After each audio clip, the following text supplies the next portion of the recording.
নমস্কাৰ ছাত্ৰ-ছাত্ৰীসকল, আজি মই দশমমান শ্ৰেণীৰ গণিত বিষয়ৰ 8.4 এক্সাৰচাইজৰ কেইটামান প্ৰমাণ লৈ আহিছোঁ আৰু এইকেইটা প্ৰমাণ পৰীক্ষাৰ কাৰণে বহুতেই ইম্পৰ্টেণ্ট হয়, কিয়নো প্ৰত্যেকটো পৰীক্ষাত এটা প্ৰমাণ দিয়ে।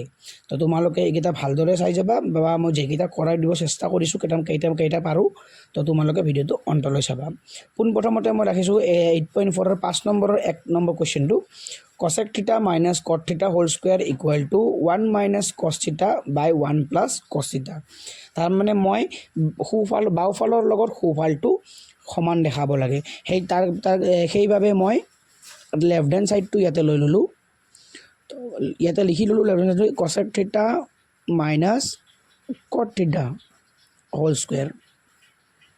তো এইটো এতিয়া আমাৰ cosec thetaৰ ফৰ্মুলা হৈছে আমাৰ 1 by sin theta মাইনাছ আৰু cot thetaৰ ফৰ্মুলা হৈছে আমাৰ cos theta by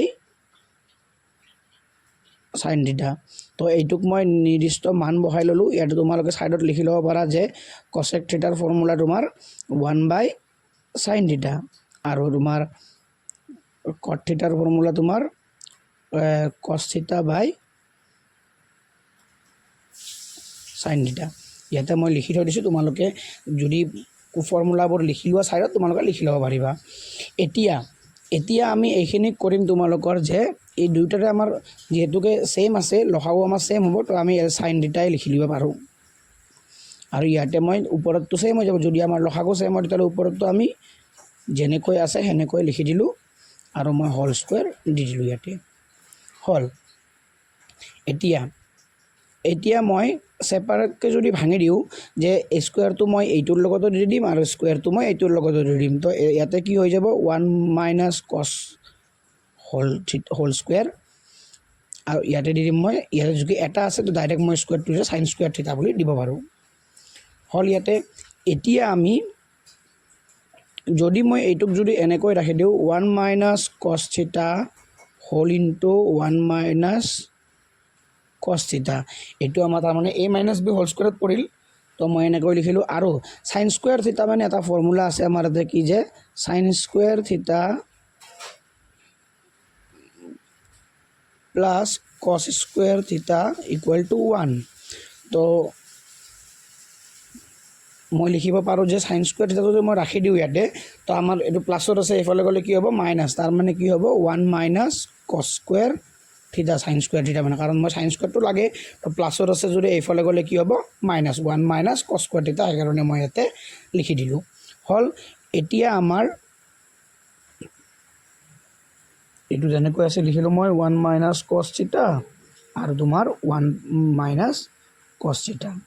এতিয়া ইয়াতে যদি তুমি এটা যদি স্কুৱেৰ এজিউম কৰা, ভাবি লোৱা তোমাৰ এটা স্কুৱেৰ আছে, 1 স্কুৱেৰ হ'লেতো 1 হয়, তো a square minus b square ফৰ্মুলাত গ'ল, তাৰ মানে আমি লিখিব পাৰোঁ যে a plus b whole into a minus b। তুমি ভাবি লোৱা এটা স্কুৱেৰ আছে, তো a square minus b square, সেইকাৰণে মই লিখি দিলোঁ a plus b whole into a minus b মানে কি a square minus b square. এইটোক মই ফৰ্মুলাত কনভাৰ্ট কৰি লৈছোঁ হ'ল। এতিয়া মই ছেম যিটো আছে আমি কাটি দিব পাৰোঁ, এইটো তো কাটি দিলোঁ। ইয়াতে কি থাকিব আমাৰ 1 minus cos theta আৰু তলত থাকিব 1 plus cos theta। এইটো আমাৰ ওপৰত আমাক প্ৰমাণ কৰিব দিছিল, সেইকাৰণে এইটো ৰাইট হেণ্ড ছাইডৰ লগত কি হৈ গ'ল ইকুৱেল হৈ গ'ল। তোমালোকে চাই লোৱা লগা হ'লে এইটো আমাৰ আছিল ইয়াতে প্ৰমাণ কৰিব দিয়া। তো ইয়ালৈকে আছিল আমাৰ 8.4ৰ 5 নম্বৰৰ প্ৰথমটো কুৱেশ্যন হ'ল। এতিয়া আমি ছেকেণ্ডটো কুৱেশ্যন কৰিবলৈ চেষ্টা কৰোঁ। এতিয়া আমি 2 নম্বৰ কুৱেশ্যনটোলৈ আহিছোঁ। 2 নম্বৰ কুৱেশ্যনটো আছে তোমাৰ cos a by 1 plus sin a plus 1 plus sin a by cos a equal to 2 sec a। তাৰমানে আমি এই বাওঁফালটোৰ লগত আমি সোঁফালটো সমান দেখাব লাগে। তাৰ বাবে মই কি কৰিছোঁ, মই আগতে লেফ্ট হেণ্ড ছাইডটো লৈ লৈছোঁ। আৰু এতিয়া আছে cos a by 1 plus sin a or plus 1 plus sin a আৰু cos a। বৰ্তমান আমি এইখিনি ছেইম লিখি দিলোঁ লেফ্ট হেণ্ড ছাইডত। এতিয়া যিহেতু আমাৰ এইবাৰ লসাগুটো আমাৰ ছেইম নহয়, তো সেইকাৰণে মই এই দুটা ইনটু কৰি দিম। আমি অলৰেডি জানো যে 2 আৰু 3 যেনেকৈ থাকিলে আমি 2 3 গুণ 6 কৰি দিওঁ ন, তো এইটো ইনটু নহয়, যাৰ বাবে মই এনেকৈ ইনটু কৰি ৰাখি থৈ দিলোঁ। হ'ল। এতিয়া আমি এলচিএম ল'লে সদায় আমি এনেকৈ ইনটু কৰিব লাগে। তো কছ ইনটু কছ কৰিলে কি হ'ব, কছ square A plus 1 plus sign A, 1 plus sign এ হ'লে দুবাৰ হৈ যাব, মানে 1 প্লাছ চাইন এ হোল স্কুৱেৰ হৈ গ'ল। তাৰমানে আমাৰ এই দুটা ইনটু কৰিলোঁ, আমি এনেকৈ ইনটু কৰিলোঁ ক্ৰছ মাল্টিপ্লিকেশ্যন, আৰু এই দুটা ক্ৰছ মাল্টিপ্লিকেশ্যন, তো হৈ গ'ল। এতিয়া চাবা তোমালোকে তলৰ লাইনটো আমি যেনেকৈ আছে সেনেকৈ লিখি দিলোঁ ইয়াতে। তাৰপিছত ইয়াতে কছ স্কুৱেৰ এইটো যেনেকৈ আছে লিখিলোঁ, প্লাছ এইটো আমাৰ a plus b whole square ফৰ্মুলাত পৰিল ন, তো আমি লিখিব পাৰোঁ a square plus twice a b plus b square, তাৰমানে আমাৰ কি a plus b whole square, হয় নে নহয়, a plus b whole square. তো এতিয়া আমি কি লিখিম, এ স্কুৱেৰ মানে কিমান 1 স্কুৱেৰ প্লাছ 2 এ বি ন, এ মানে আমাৰ 1, বি মানে আমাৰ চাইন এ, প্লাছ আমি কি দিম চাইন স্কুৱেৰ এ মানে বি স্কুৱেৰ হৈ গ'ল। এতিয়া আমি কি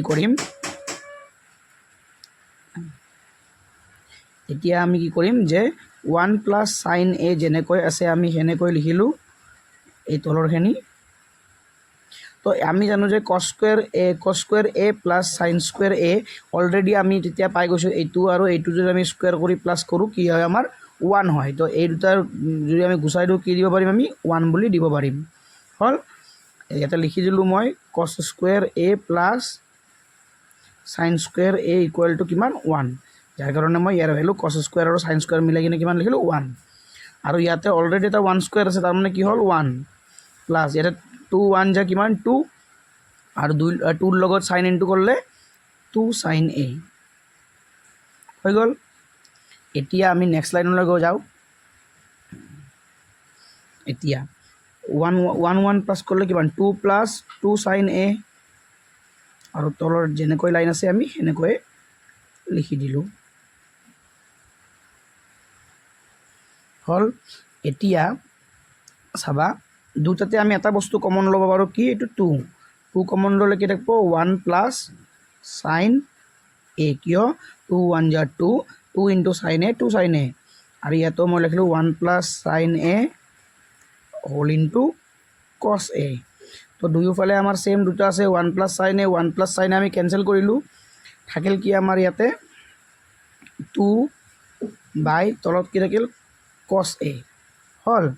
তো আমি মই যদি এতিয়া এইটো কৰি দিওঁ যে 2 ইনটু 1 বাই কছ এ, এইটো মোৰ ভুল নহয়, কাৰণ 2 1 যা 2 হ'ব, আৰু কছটো তলত আছে তলতে থাকিব।